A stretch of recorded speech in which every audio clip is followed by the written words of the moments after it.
In this section, we're going to be talking about some of the different pieces that you can use to trim out the edges of your roof.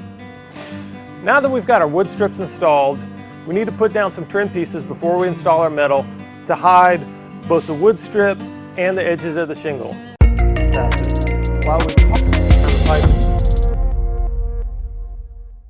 Along the bottom edge of your roof, or the eave, especially where you have a gutter, you're going to use a piece that I call drip edge. It's a simple L-shaped piece that fits down over the top of the wood strip and goes down onto the fascia. To trim out your gable ends, you've got another choice. You can either use this drip edge piece, which is always going to go underneath the metal, or you can use this gable trim piece.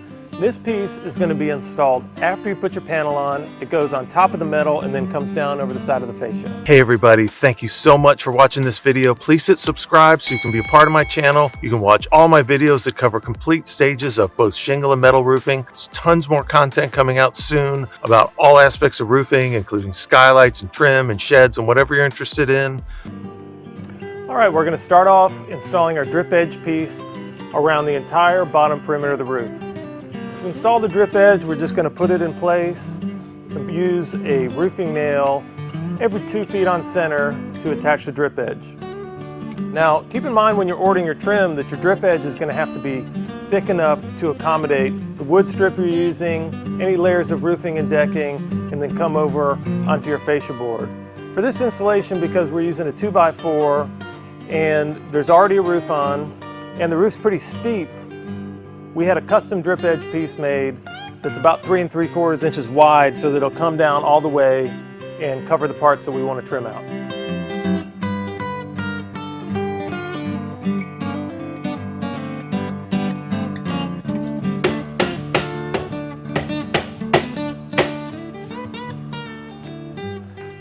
When you come to a place in your trim where you need to overlap one piece over the other, make sure that you use the factory end, nice clean cut piece to overlap the other piece. In this case, I made my cut over here so that it ends cleanly at the edge of the strip, and I've got this nice clean factory edge to overlap the other piece with. That's going to make the trim come out looking a lot cleaner after it's installed.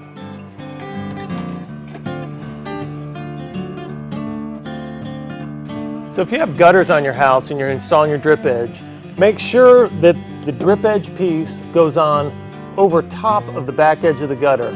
Okay, in other words, the gutter is going to come up behind this piece of drip edge.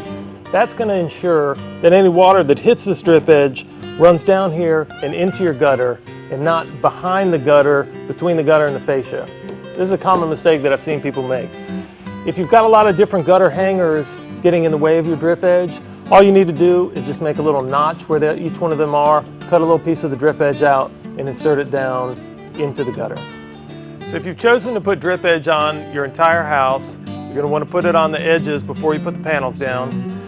Got this piece cut. I always like to make my trim a little bit longer than you might think you need it, because when we get the other pieces on, we can know exactly where it's going to hit and trim this later to make sure that it makes a nice clean cut. Same thing down here. Before I nail this piece in, I'm going to dry fit it, make sure that it's long enough on both ends, and then I'm going to mark out a little cut that I'm going to make so that these two pieces of drip edge come together real cleanly. To mark this piece so it's going to make a nice clean edge with this other piece of drip edge, I'm just going to use my pencil and trace the back side of this drip edge trim along the edge of this metal so I get a nice pencil mark that I can make my cut on. Your other option for trimming out the gable end of your roof is this gable trim piece. This piece goes on after you've installed the metal panels on the outside like this. Because we are going to install this gable trim piece on this edge of the model, I've run this edge of the metal flush with the outside. There's no overhang. We started right along the edge of the fascia. This piece goes over just like this. You're going to want to run it all the way down to the bottom here, and then screw it the same you would the rest of the panels every 2 feet. It's a good idea before you install this piece to use some butyl tape, or you could even use a bead of caulk down this edge, and that will help prevent the water from running up under this piece after you've installed it. Make sure to cut your piece long enough so that it's going to cover at the ridge. Same thing when you do the opposite side, cut it a little long, put the piece in, you can trace it, and then make your cut so that they meet up really well. And that's a summary of the different edge flashing details for metal roofing.